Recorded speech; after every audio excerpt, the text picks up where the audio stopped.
Blessings. That means I'm offering you truth. I'm Asnafaka. I am going to be doing a oracle reading today. And if you've been here before, welcome back. If it's your first time here, welcome. I am a sacred wisdom keeper of ancient Kemetic sacred science. I'm also a high priestess and an oracle. So today I'm going to tap into my intuitive gift through the divination system of the cards, and it's a reading for the winter season. So this reading is for January, February, and March. And I want to give a couple of disclaimers before we actually get started on the reading, okay? So first and foremost, if you've been here before, I usually use the Kemetic oracle system that's based on ancient African symbolism. And this oracle system that I'm using today is based on the tarot system. Now, it's still an ancient system. The origins are very mysterious, but I venture to imagine it's still ours, right? So I think that the important thing to know is not the traditional tarot. This is based on the mother principle and the feminine energy. So it is based on more of it's not as Eurocentric, I'll say, this particular deck. And you'll see as we go through the deck or go through the reading and the different cards. So for those who are not familiar, I do want to make sure that we do a little bit of housekeeping. So this is a reading that's brought to you by Coins and Karis. So Coins and Karis is one of the cooperative institutions that was developed by Tehuti Ma'at.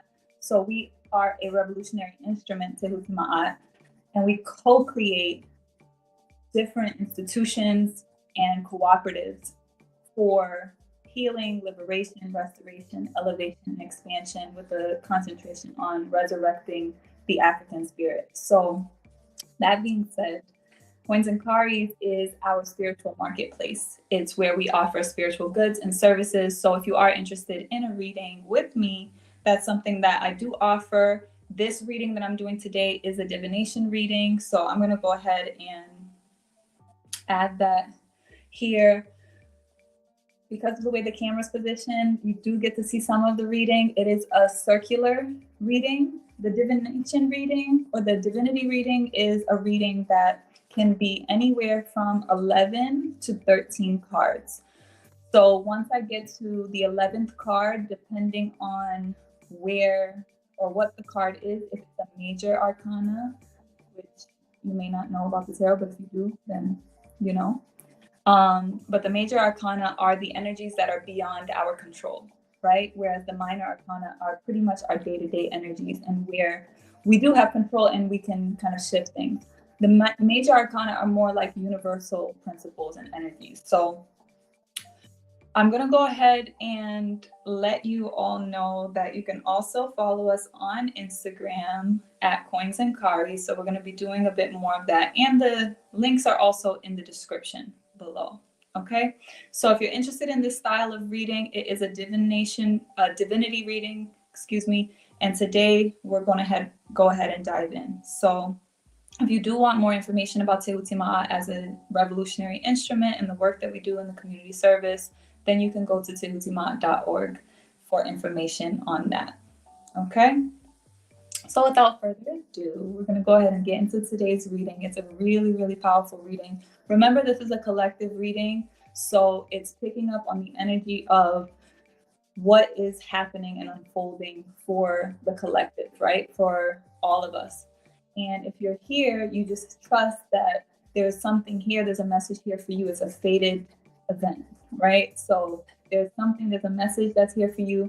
I do read differently than most tarot readers, so I do want to give that disclaimer as well. My intention with the reading is to exercise your intuition because I'm just a reflection of you. So you need to know that. You need to know that the intuitive message that you get from the card is the most important thing. The art of divination is all about trusting the intuition, and it's also about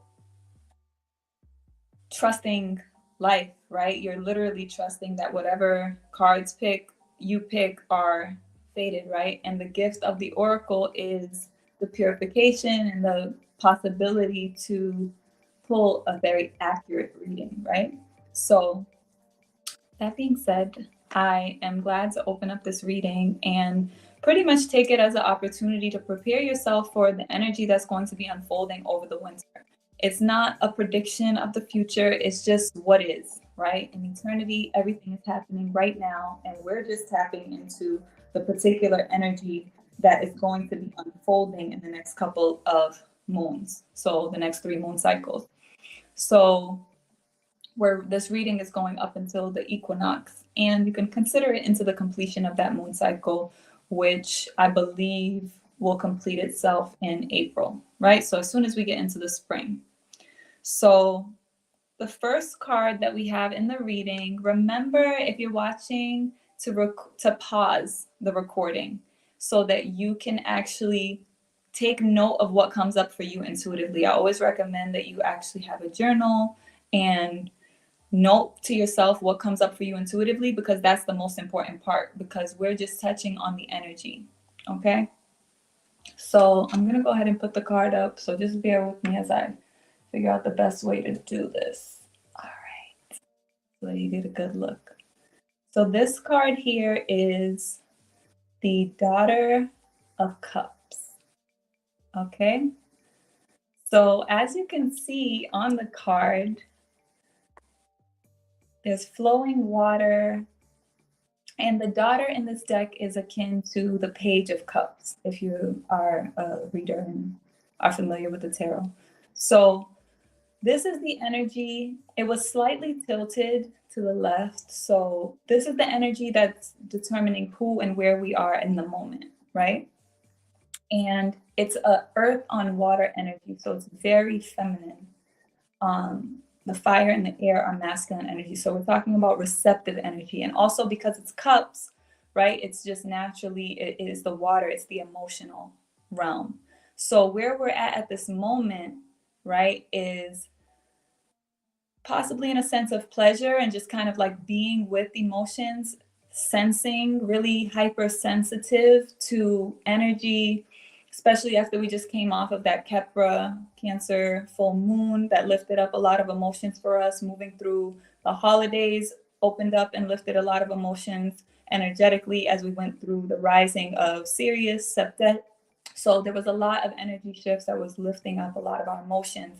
But through that Neptunian Tefnut energy, which is all about inspired vision and gaiety, right? That lightheartedness, that cheerfulness. And it's really speaking to just the energy and the emotions that are circulating and that are present right now, right? Because we have to know where we are, because we're in a continuum. So the energy is going to continue to flow. So when we move into the second card is the atmosphere, okay? It's the event that's actually setting the stage for the reading. And this is a very significant card because it's in reverse, for one, and it's a major arcana. So this is a really big energy, and I'm going to turn it upright. Now, I've been communicating to people, whether it's on Instagram, on the Tuhuti Ma'at page, or in the ARC, in our collective with the Tuhuti Ma'at Militia. I've been expressing that this January is going to be a doozy. We have some major astrological happenings. We have Bennu, Pluto, entering back into Hapi, which is Aquarius, which is already revolutionary energy. It's literally this tower moment that we're seeing here. So you can see on the card that she's sitting on the tower and the lightning is striking, right? And that's what the tower card really represents, right? So I'm trying to, it's actually hurting my arm, so I gotta figure out a better way to do this. But remember to take note whatever comes for you intuitively. Now, because it's upside down or kind of tilted to the left, it was almost upside down. This is really representing some foundational changes that are about to unfold. Expecting it maybe because it was slightly tilted, we are already being prepared for it. So you're watching this reading, so you're already going to be prepared for it in the sense of you know it's coming, right? It still can be shocking and shattering in a dramatic way. It can also be more subtle for you depending on how you prepare for the energy, right? Which is really just preparing yourself and preparing your ability to be adaptable and to trust that whatever is happening and whatever changes is for the best, regardless of what it shatters on its way, right? Because that's the energy of this energy. It's the lightning bolt of illumination, right? It strikes and it's going to throw everything into chaos and confusion. And that's necessary for restructuring based on the truth. So it's about releasing what we don't need, and it's probably going to happen in a fairly dramatic way. So you do want to be prepared for some chaos and things to come apart, but it's not to create fear. I always emphasize to people that we talk about revolution all the time. We talk about wanting this change and things to change, but remember that things have to be undone and come apart in order for that change to come into play, because what was has to not be in existence anymore for something new to come. So we have to be welcoming of that change. And because you're here for this reading, then you know that you can prepare yourself for this change that's going to change you fundamentally. And this is a collective reading, so it's really going to change us all in very unique ways. But it's really about releasing the personality from any false consciousness, any lies, right? And depression, anything that is keeping us stagnant, right? It's going to shatter and it's going to wake things up. And it's going to open up the energy and it's going to illuminate what really is. That's very important.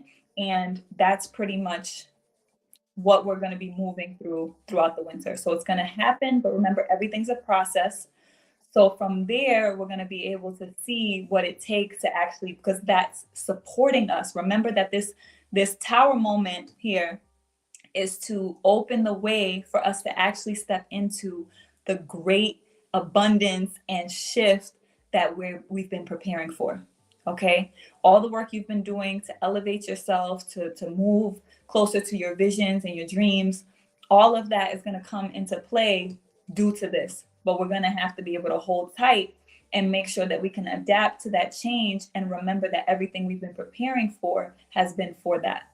Okay, and that can happen in many different ways, right? I don't predict how that's going to unfold. This is just the energy.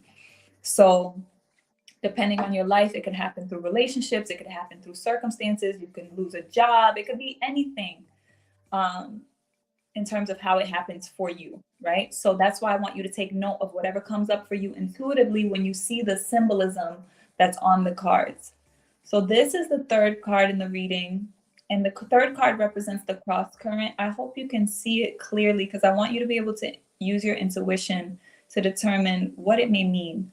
Because it's upside down, I'm going to turn it over. This is another major arcana, so this is an energy that's really universal, right?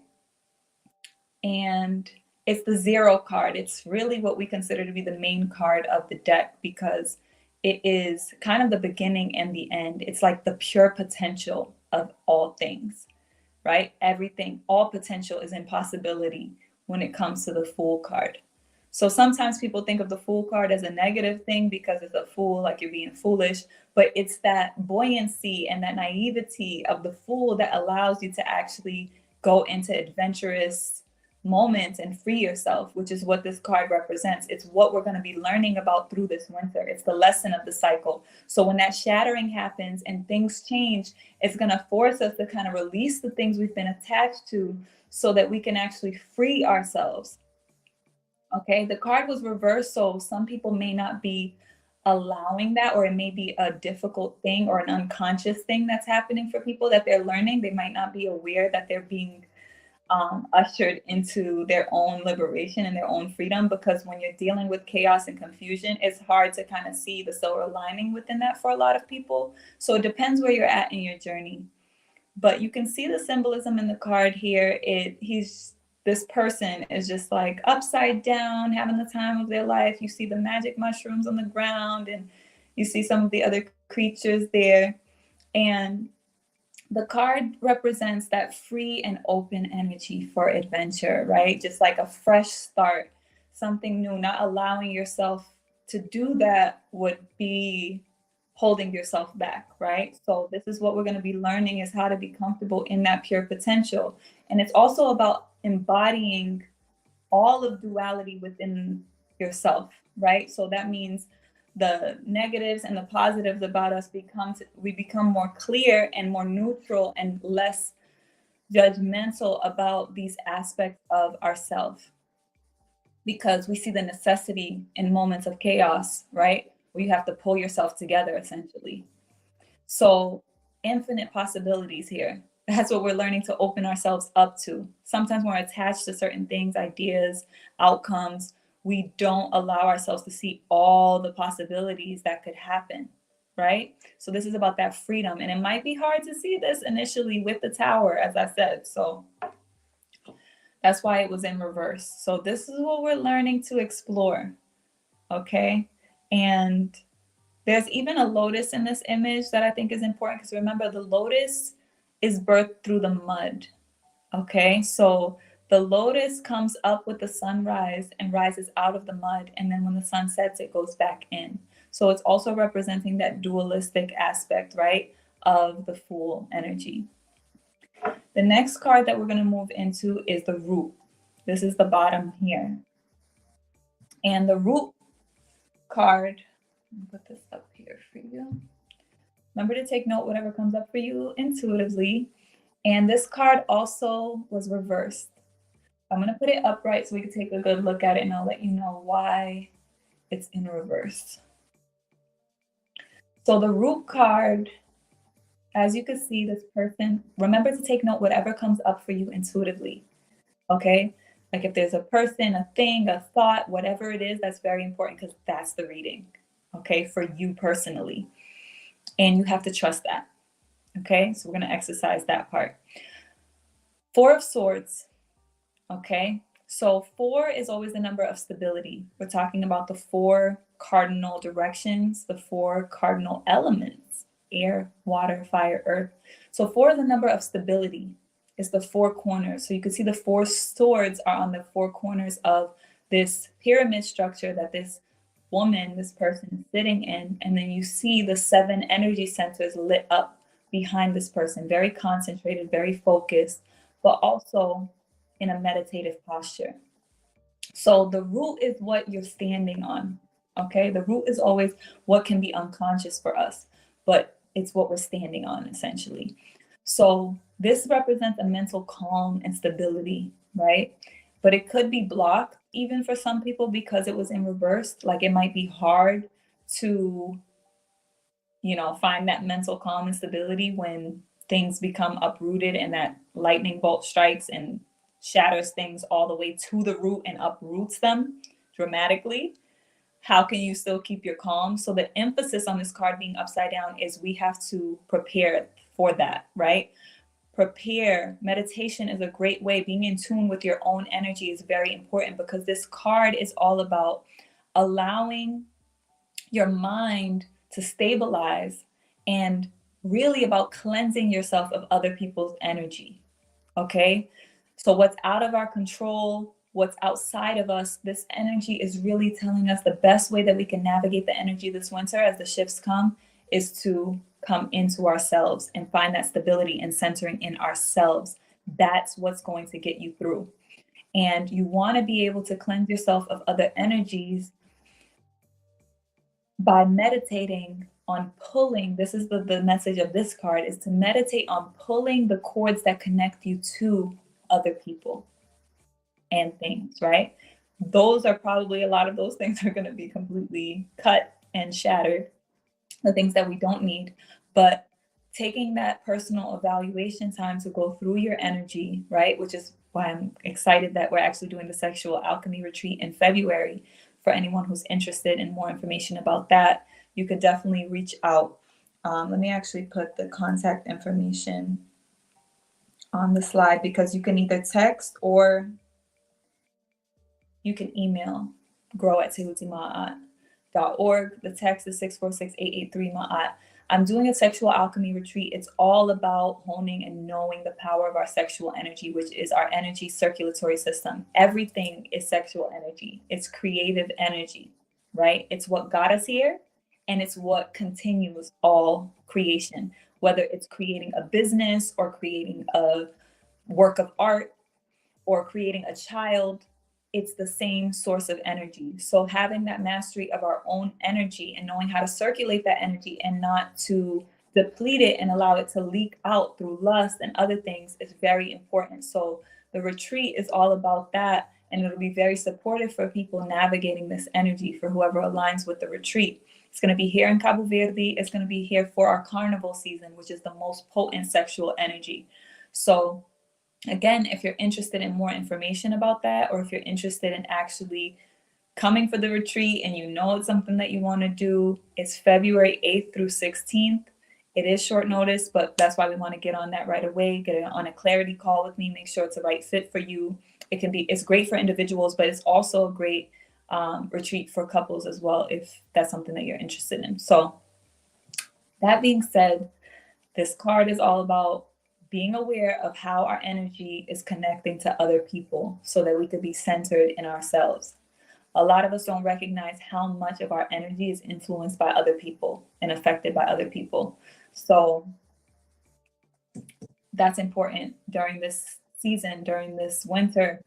Remember, winter is always about hibernation, right? Especially on the northern hemisphere, right? Because nature is hibernating and going internal because everything is getting cold, everything is dying, things are going dormant, and you want to make sure that you're honoring the energy. That's what the reading is all about. It's about just reading the energy so that we can align with the energy and not resist it, because we can tend to be in our ego and not surrender to the energy and trust the energy and flow with the energy. So the way that you can move more with more ease and grace and efficiency and efficacy is if you allow yourself to move in alignment with the energy. Okay? So let me just go ahead and make sure. All right. So the next card that we're going to go to here is the card about what's passing away. Okay? And it's tilted to the right, so it can be a little forced or like active. But I'm going to show it upright. As you can see here, we have our favorite symbol, the Ankh, and the rainbow over the globe. This is the Judgment card. Remember to pause, take note of whatever comes up for you intuitively. Okay? Now, the Judgment card is another major arcana. This is a universal principle, and it's very beyond us, right? So this is just what we're going to be experiencing. We're going to be experiencing a necessity for a push of life, a life-affirming energy. And this is more so what's passing away. So it may be the energy that's kind of behind us, leading us into the winter, was like this inspiration and this clarity that, you know, that we've opened ourselves up to. Remember in the beginning of the reading, I pulled the Daughter of Cups, which is all about that sensuality and that pleasure and those emotions and that buoyancy that was there. And this kind of echoes that, but on a major scale, because it's just kind of the overall energy. So there was something in the air, a life-affirming energy that was showing us what is ahead, what is possible, right?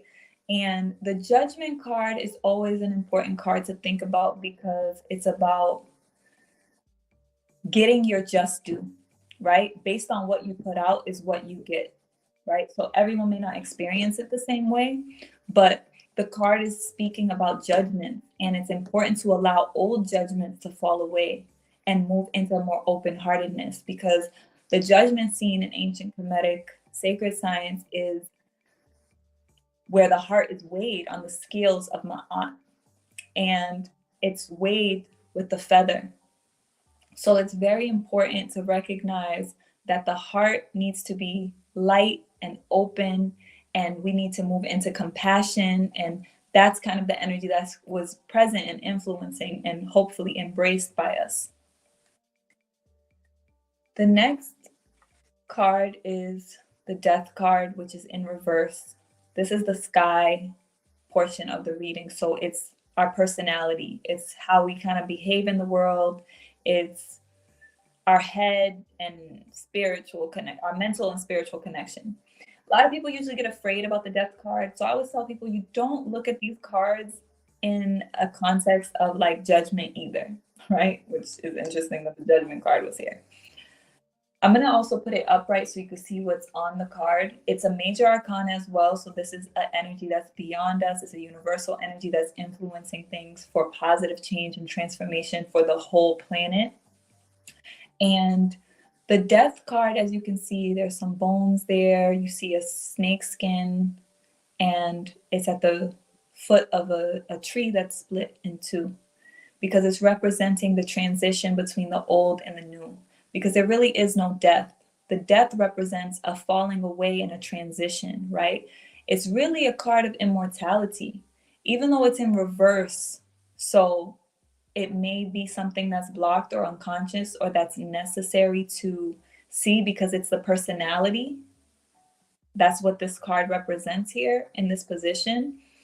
So the personality is how we behave in the world. So if we're not aware of that, that's why the card can be reversed. We may not be aware that we're undergoing a transformation. Some people may be holding on to things and not allowing them to go. So that's why we do readings, is to align with the energy and to know how the energy is supporting you.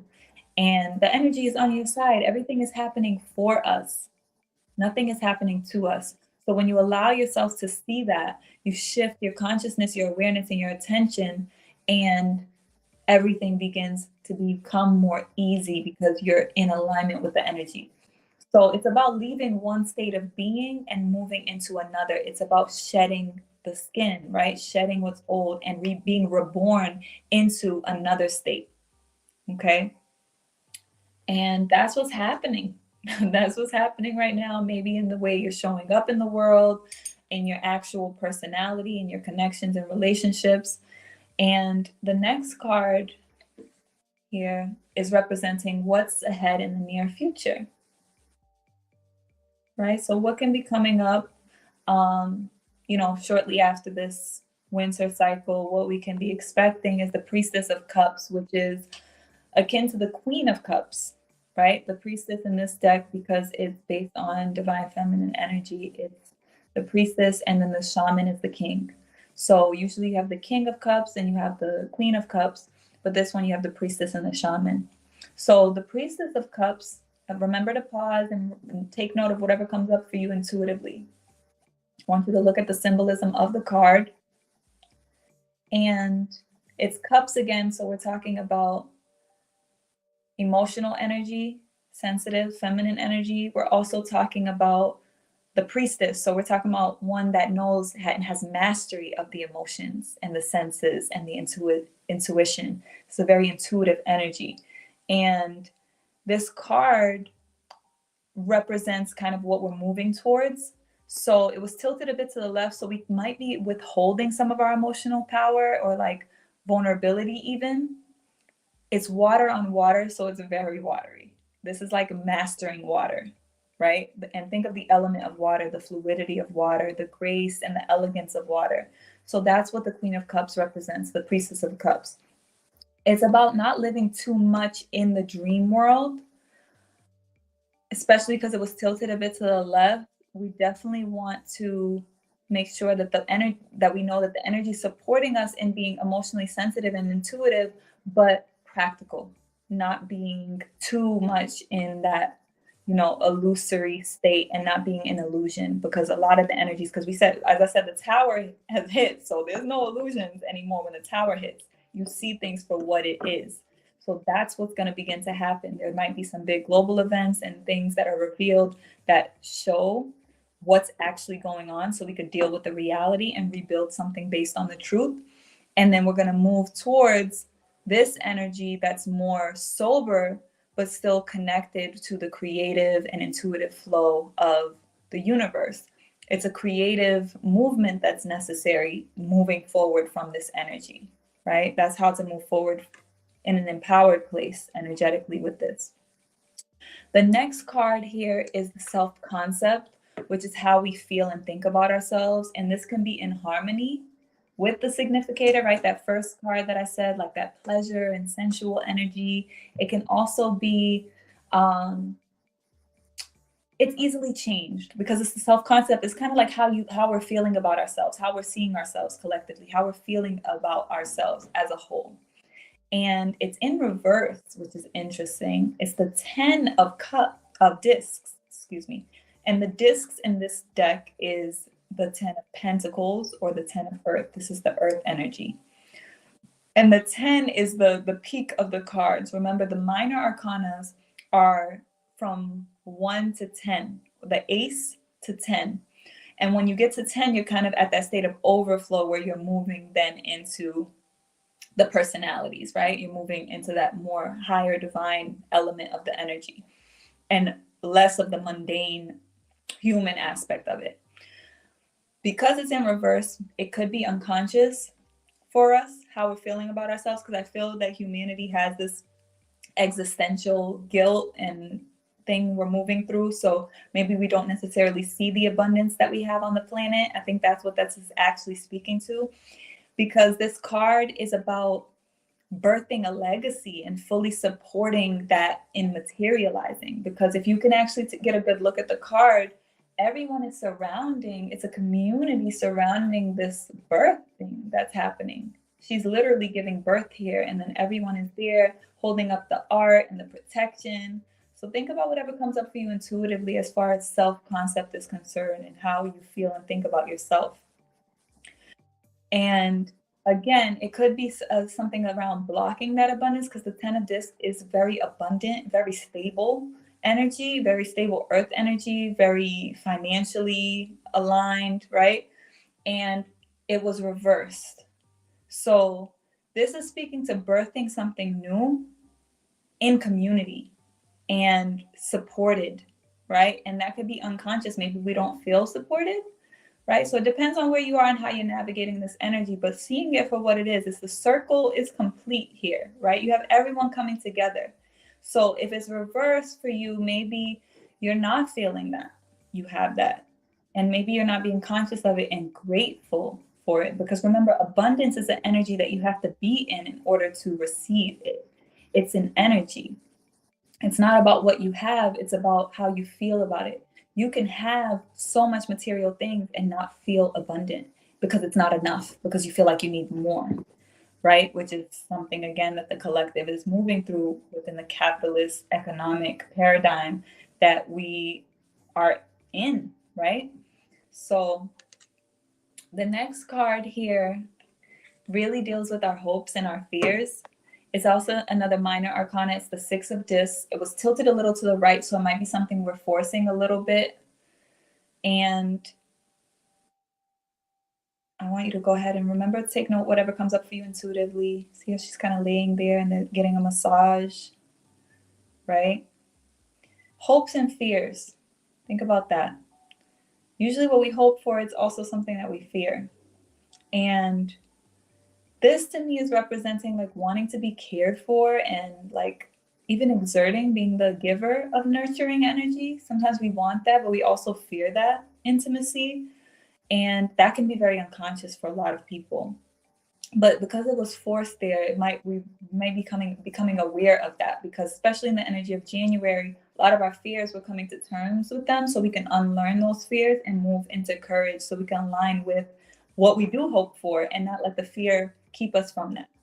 So it could be even fear of what you are to inherit, because it's the 6 of cups. 6 is always the number of perfection. It is also the number of nurturing itself, but fear of the wealth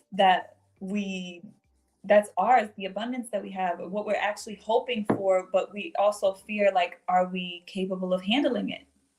Or do we deserve it, right? Those are a lot of the things that could come up here. Success is also part of the 6.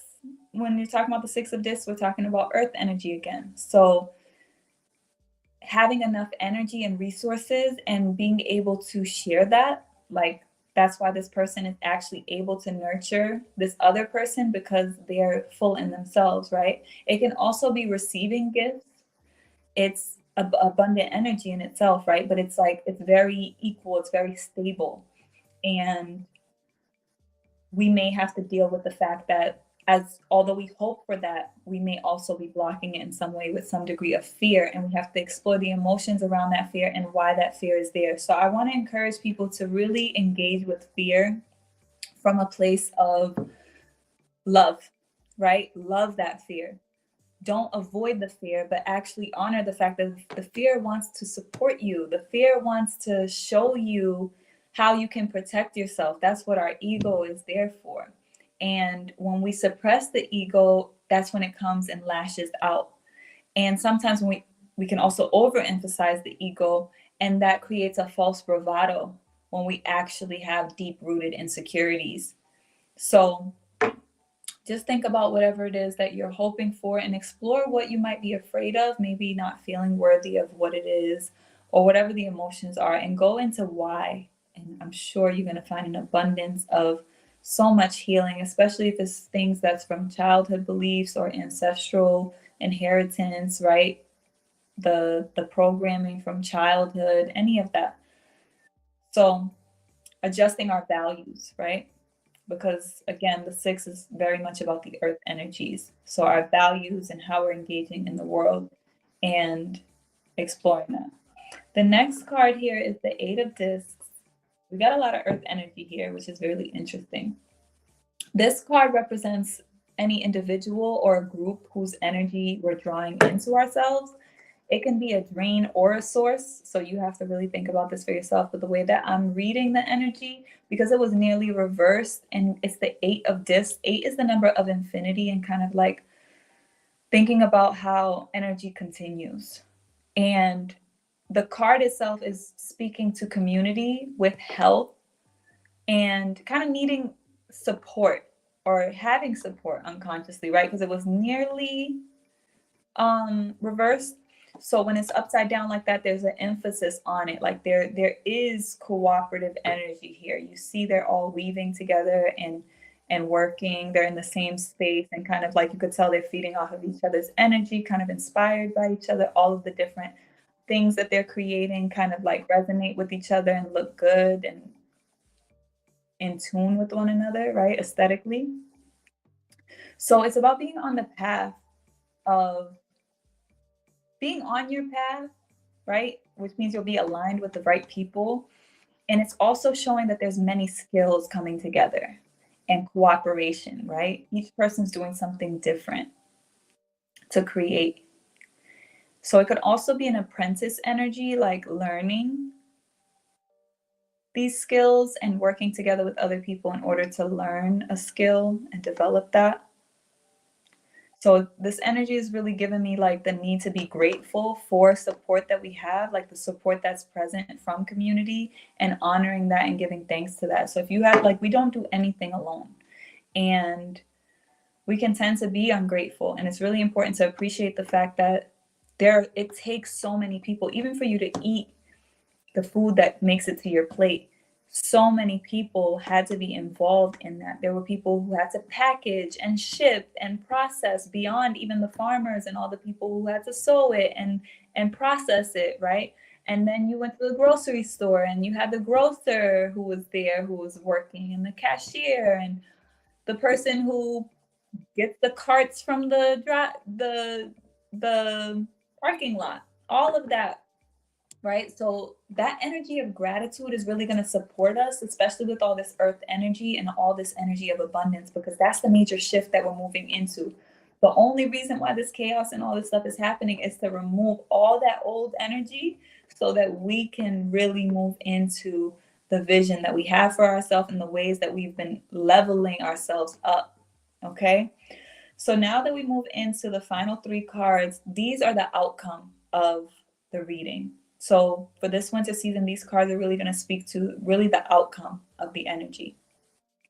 And I'm kind of breezing through this because I'm not channeling so much personally, because it's a collective reading. So it's important to keep it broad. If you do a personal reading, I'm really going to go into your energy, because I'm also going to do your natal chart. I'm going to let you know how your energy disposition is, because it is virtual. So it gives me the ability to really pull in your energy and be aware of how your natal chart, right? where the stars were aligned when you were born are also influencing your energy this winter, or whatever you choose for the intention of your reading, actually. But this card was upright, so this is really great energy. We're moving into stability materially because it's a 4 of discs. And remember I said the discs is the earth energy. So I want you to take a look at that. Remember always to take note whatever comes up for you intuitively. This is the outcome. So it's kind of like the steps leading to the outcome, because again, it's the 4 of discs, so it's a minor arcana. So this is energy that's mundane in our physical reality and energy we have control over. So it's kind of leading us to the outcome, which is a major arcana. So the outcome always needs to be a major arcana if we extend the reading out. So the energy beyond us is the Magician. So I'll get into that, but this is a step towards getting there. And what the card is speaking to is, I feel like the sovereignty that we have, right? You see that the doorway is being controlled, right? It's the control that we have over our material and physical world, our space, our vessel, our body, right? And gaining control of our doorway, who comes in and who stays out. That's what this energy represents. So you see, and it's like kind of like protecting that fire, right? So the next step to the outcome was tilted a little left, but it's the 7 of discs. Got so much earth energy here. It's very interesting. So you see that gestation, right? She's pregnant there. Remember to take note whatever comes up for you intuitively. You see kind of like a squash patch or something with all these different squash, but she's pregnant. But she's specifically 8 months pregnant. That's the interpretation of this card, even though it's the 7 of discs. It's almost getting through a waiting period, right? And mastering trust and faith and patience, right? It's a process that's underway. So it can speak to, because it was nearly reversed, like it was tilted, it could speak to maybe being impatient. And it's a reminder that things have to gestate, right? You don't want to block that gestation period. You don't want anything to be premature. So you have to have patience, learning patience, trusting the process, as I said, and trusting that everything that's coming apart and that's shattering and that all the possibilities that are coming, that are showing up, like whatever you move into is going to be perfect, right? And the moment that you're in right now is perfect. And just trust each moment and be present. Do not be afraid to be present. That's why this card is so important here, where we have to be able to center ourselves and find that mental calm so that we can be present and not try to run away from the discomfort of whatever's changing and shifting, and trust it. That's what this is all about. And then the final card is the outcome. It is the Magician. So take a look at the Magician card and see whatever comes up for you intuitively. It is a major arcana, as I said, so it's a major energy that's influencing us. And my read on this card is really about everything being in your hands. You have everything. The Magician has all the elements that the magician needs to do what it do, right? To work that magic. So everything is in your hands to create your vision. That's what this is speaking to. And Neter, the divine, has come through and cleared the way and uprooted anything that's not needed, and revealed any lies and anything that you needed to have illuminated and released and detach yourself from. The Magician is your ego in action, right? Right? When we talked about like honoring the ego and knowing that like we have to move through the fear so that we can be in a healthy relationship with our ego. Because our ego does move us and take action, because this card is also about taking swift action, right? Swift movement, and also organization, starting projects, building things, and creating through the fire of your will. So this is the energy of Amun, even, right? Amun, or Aries, which is where the north node is of the lunar nodes. So that's the direction that everyone is being pulled towards, because right now the north node is in Amun. It's pushing us into that fiery will of energy, right? But the Magician card is actually more so associated with mercurial energy. So it can be Virgo, Ast, and Tehuti Gemini energy, which are both ruled by the Tehuti sphere of Mercury. Okay, so you have everything in your hands. The gist of the reading, as far as I'm concerned, the message for the winter is prepare for some major shifts and changes. There may be some chaos in the process of moving into creating our visions. And it's very important to be aware of the support that you have around you, to be grateful for it, to move mentally from a state of calm and trust and see everything that you have in front of you so that you already move into that abundance that is right on the other side. Okay? So trust yourself, trust your life. Most importantly, do not doubt yourself. Tune into your intuition. That is really what the guiding light is to move through this energy. Tune into your intuition and your emotions. Trust them, whether those emotions are ones that we judge as negative, releasing those so that we can trust ourselves and give ourselves compassion and grace and open up our hearts to ourselves first so that we can open our hearts to others. So I want to thank you if you were here for this reading. Please like the reading if you enjoyed it, and always remember you can return back to the reading throughout the winter to remind yourself of what you need to stabilize, especially once that tower hits, because I know that's usually what happens. People will send me messages when the reading starts to really unfold, especially when it's like a dramatic thing, because sometimes the energy can be very subtle and not, super active like that. So the point is, just be prepared. That's the most important thing. You don't want to be anxious or worried. Just prepare yourself. And the way you prepare yourself is by going internal, stabilizing yourself, being self-aware, doing your journaling, doing your meditations. And if that's something that you're not in yet, you don't have that support, that world, that's what we're here for. So there's also a reason why you're here. So you can join Tehuti Ma'at, and you can join on any level, and you'll have access to the ARC. So I put the link, it's scrolling across, but it's also in the description. Join the Tehuti Ma'at Militia. We have 3 ranks of membership. You have the Kingdom rank, which gets you into the door, and the Kingdom rank gets you access to the ARC. That's our collaboration with the African War College. It's the African Rehabilitation Center. It's our virtual space. It's our private server. So you'll have access to a lot in there, the community, the chat rooms, and all of our exclusive members only gatherings. So our healing ciphers, which are going to be really supportive during this winter season. We do a healing cipher every month. We also do a community connect every month where we all can gather and build out on all the creative endeavors and the things that we're doing and how to make the collective stronger. And the warrior workout, which throughout the winter we're doing African martial arts with Brother Rob. And all of that is available to you if you come in at the Kingdom rank. At the Empire rank, you get access to all of our classes and workshops. You get access to exclusive content. That's really getting you in the door of Tehuti Ma'at Academy. So you'll get access to a lot of our classes and our workshops and our events that are for a fee for people who are not members. But as a member, you get access to all of that and all the exclusive content.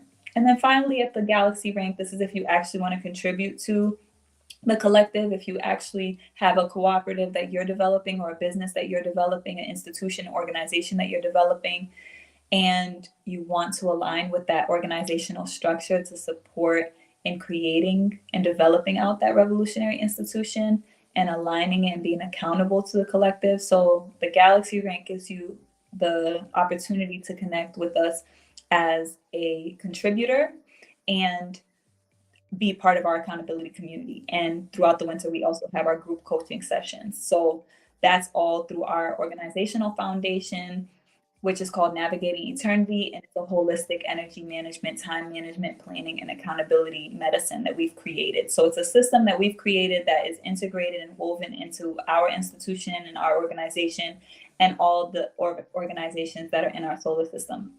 So if that sounds right for you, you can join at tehutimaat.org/join.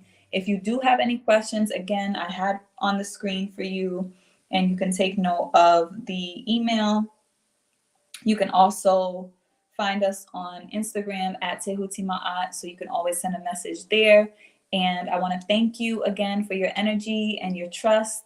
And I hope that you have a beautiful winter and that you allow what needs to be shed to shed, and allow yourself to come into the abundance and into the vision that you came here to create. Okay? So have a beautiful day and travel light. Power.